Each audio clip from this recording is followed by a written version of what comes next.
Kaya naman hindi maiwasang questionin ng ilang eksperto ang tunay na layunin ng operasyon.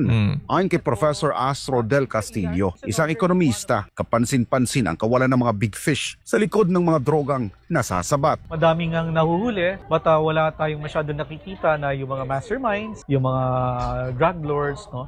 Yung mga talagang promotor na itong mga...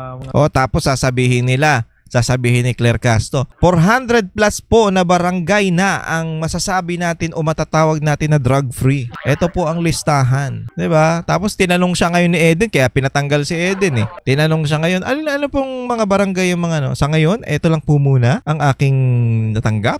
Ayop ang lupit, Ngayon, si Eden, binusisi yung papel. Anak ng pucha. Yung papel, yun lang. Walang date, walang lugar kung saan, walang ng barangay. Basta yun lang. Ang kapal ng papel, pag buklat mo ng ganun, pare-pareho nakasulat.